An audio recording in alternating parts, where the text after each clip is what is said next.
जय श्री कृष्ण। राधे राधे। तो बंधुओं, आज हम इस वीडियो में श्रीमद् भगवत गीता का चौथा अध्याय ज्ञान कर्म संन्यास योग श्रवण करेंगे। गीता के चौथे अध्याय में भगवान श्री कृष्ण ज्ञान कर्म व संन्यास योग के बारे में बताएंगे। तीसरे अध्याय में हमने देखा कि भगवान कृष्ण ने अर्जुन को बताया कि जो भी मानव श्रद्धायुक्त होकर के मेरे बताए मार्ग पे चलता है वह कर्मों के बंधन से छूट जाता है और मोक्ष को प्राप्त करता है। साथ ही भगवान कृष्ण ज्ञान योग और निष्काम कर्म योग दोनों का विस्तार से वर्णन करते हुए अर्जुन को समझाते हैं कि तुम दोनों में से किसी का भी चयन करो, मगर किसी भी परिस्थिति में तुम अकर्मा नहीं रह सकते। अर्थात अपने मन पर नियंत्रण करके कर्म तो तुम्हें हर हाल में करना ही होगा। तो चलिए शुरू करते हैं आज के वीडियो को। इससे पहले कि आप श्रीमद् भगवत गीता के चौथे अध्याय की शिक्षाओं में खो जाएं, अगर आप इस चैनल पे नए हैं और आपने अभी तक इसे सब्सक्राइब नहीं किया है तो आज ही चैनल को सब्सक्राइब करके बेल आइकन को प्रेस कर दीजिए ताकि हमारी वीडियोस की नोटिफिकेशन आपको मिलती रहे। चलिए शुरू करते हैं श्रीमद् भगवत गीता का चौथा अध्याय ज्ञान कर्म संन्यास योग। श्री कृष्ण भगवान कहते हैं, इस अविनाशी कर्म योग को मैंने सूर्य से कहा, सूर्य ने मनु से कहा और मनु ने राजा इक्ष्वाकु से कहा। हे अर्जुन, इस परंपरा से प्राप्त यह योग सब राजर्षियों ने जाना, परंतु अधिक समय व्यतीत होने से यह लुप्त हो गया। वही प्राचीन योग आज तुमको मैंने बताया है, क्योंकि तुम मेरे भक्त और मित्र हो। यह योग रहस्य अति उत्तम है। अर्जुन कहने लगे, आपका जन्म तो अभी हुआ है और सूर्य का जन्म बहुत पहले हुआ था। मैं कैसे मान लूं कि आपने सूर्य को यह योग बताया था। श्री कृष्ण बोले, हे अर्जुन, मेरे और तुम्हारे अनेक जन्म हो चुके हैं, मुझे याद है और तुम भूल गए हो। जन्म से रहित अविनाशी संपूर्ण प्राणियों का स्वामी अपनी प्रकृति में स्थित हूँ, तथापि अपनी माया से जन्मता हूँ। हे भारत, जब जब धर्म की हानि होती है और अधर्म का प्राबल्य हो जाता है तब तब ही मैं जन्म लेता हूँ। साधुओं की रक्षा, पापियों का नाश और धर्म की स्थापना करने के लिए प्रत्येक युग में जन्मता हूँ। जो मेरे इस अलौकिक जन्म और कर्म का तत्व जानता है वह मृत्यु होने पर फिर जन्म नहीं लेता और मुझ में लीन हो जाता है।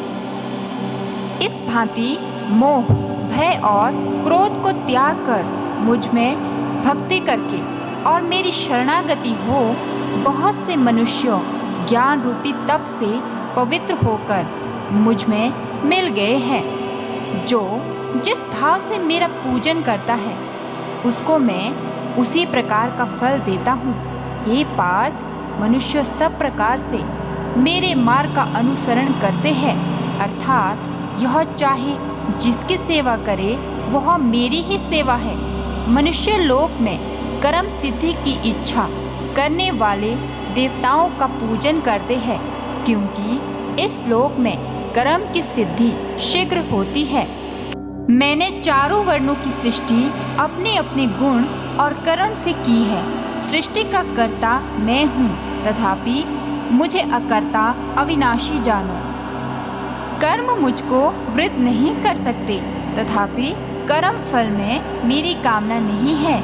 इस प्रकार जो मुझको पहचानता है वह कर्मों के बंधन में नहीं पड़ता। अतएव पूर्व पुरुषों के किए हुए कर्म को तू भी कर। हे अर्जुन, कर्म क्या है, अकर्म क्या है, इसके विचार में विद्वान की बुद्धि भी चकरा जाती है। उसी कर्म का वर्णन मैं तुमसे करूंगा जिसके जानने से संसार के बंधन छूटकर मोक्ष के भागी होंगे। कर्म, विकर्म और अकर्म तीनों का जानना आवश्यक है, क्योंकि कर्म की गति गंभीर है।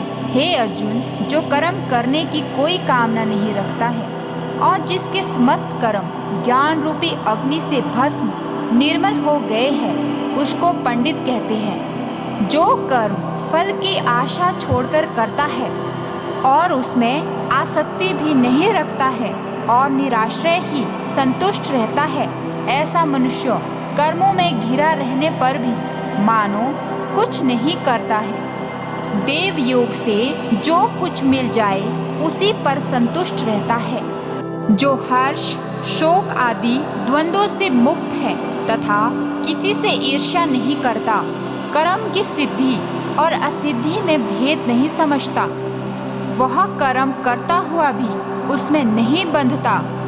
जो फल की इच्छा नहीं रखता, वह वासना से दूर हो गया है। ज्ञान में जिसका मन अचल है, जो यज्ञों के कर्म करता है, वे सब कर्म लुप्त हो जाते हैं।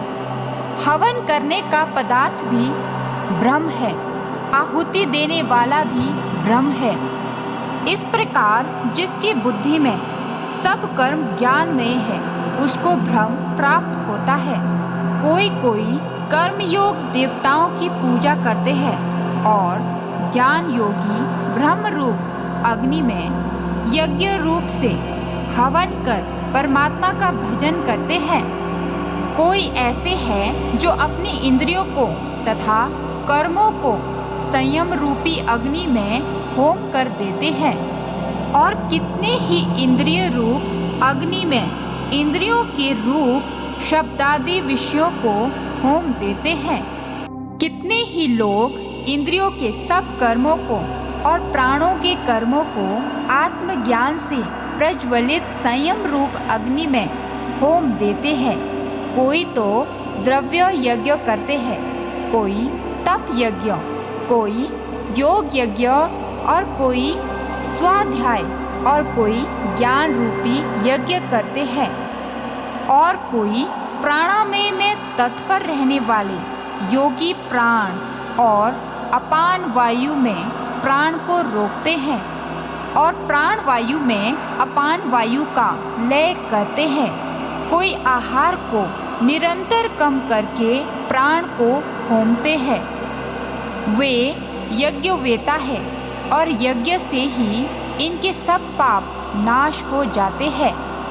जो यज्ञ से बचे हुए अमृत रूप अन्न को खाते हैं, वे सनातन ब्रह्म को प्राप्त होते हैं। हे अर्जुन, जो यज्ञ नहीं करते हैं, उनको यह लोक और परलोक दोनों ही नहीं है। इस प्रकार से बहुत से यज्ञ वेद में विस्तार सहित वर्णित है।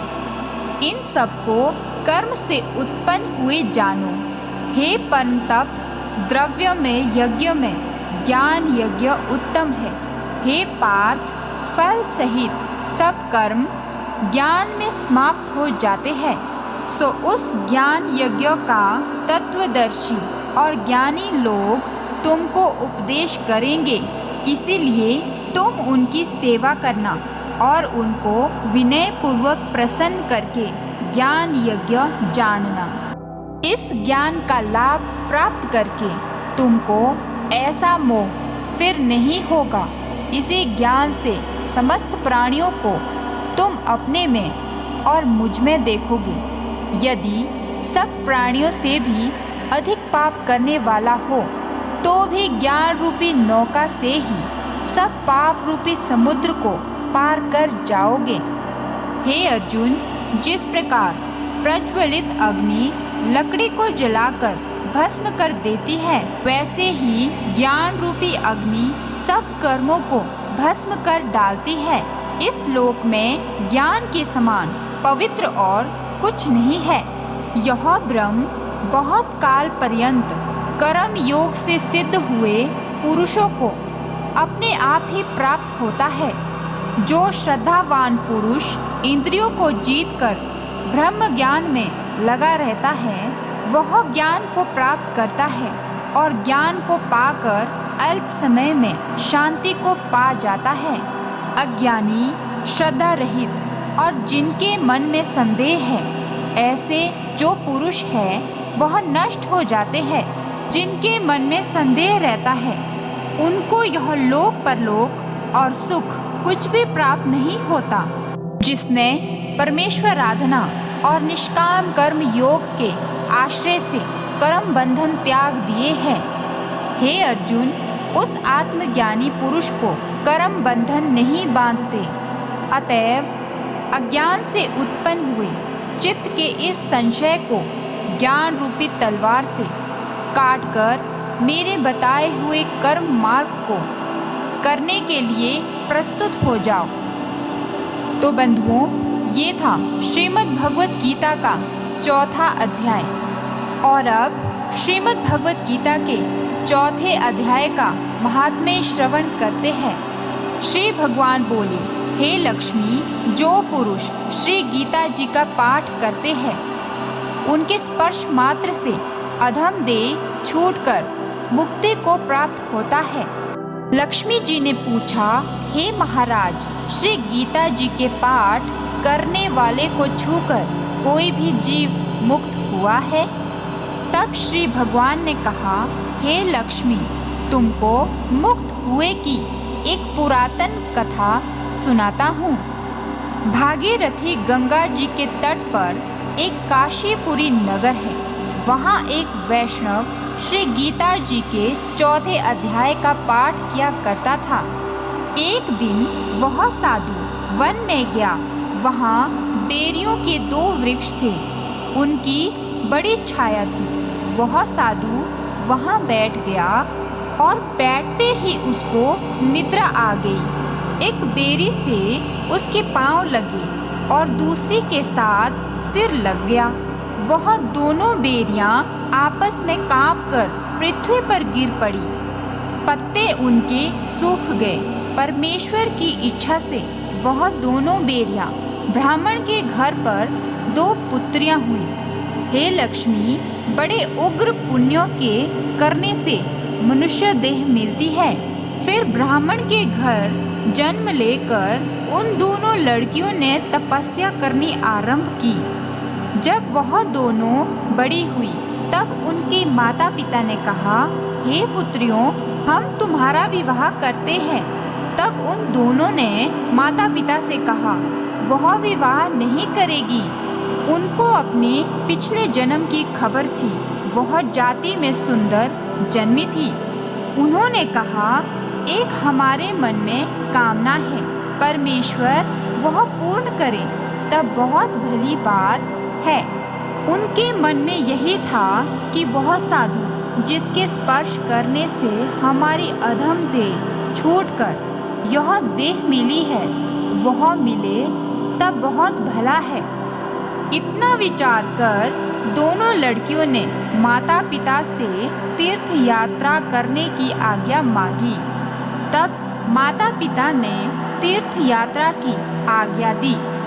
तब उन दोनों कन्याओं ने माता पिता की चरण वंदना करके गमन किया। तीर्थ यात्रा करती करती वे बनारस पहुंची। वहां जाकर देखा वह तपस्वी बैठा है, जिनकी कृपा से हम बेरी की देह से छूटी है। तब दोनों कन्याओं ने चरण वंदना करके विनय करी, हे संत जी, धन्य हो, आपने हमको कृतार्थ किया है। तब उस तपस्वी ने कहा, तुम कौन हो? मैं तुमको नहीं पहचानता। कन्याओं ने कहा, हम आपको पहचानते हैं। हम पिछले जन्म में बेरियों की योनि में थी। तुम एक दिन वन में आए, तुमको बहुत धूप लगी थी, तब बेरियों की छाया तले आ बैठे। लंबा सन होने से एक बेरी से आपके चरण लगे, दूसरी को सिर लगा। उसी समय हम बेरी की देह से मुक्त हुई। तुम्हारी कृपा से हमारी गति हुई है। श्री गीता जी के चौथे अध्याय का ऐसा महात्म्य है, तब वह मन वचन कर्म से नित्य प्रति पाठ करने लगा। तब श्री नारायण जी ने कहा, हे लक्ष्मी, यह चौथे अध्याय का महात्म्य है जो सुनाया है। तो बंधुओं, ये था श्रीमद् भगवत गीता का चौथा अध्याय। मिलते हैं अगले अध्याय में। तब तक राधे राधे।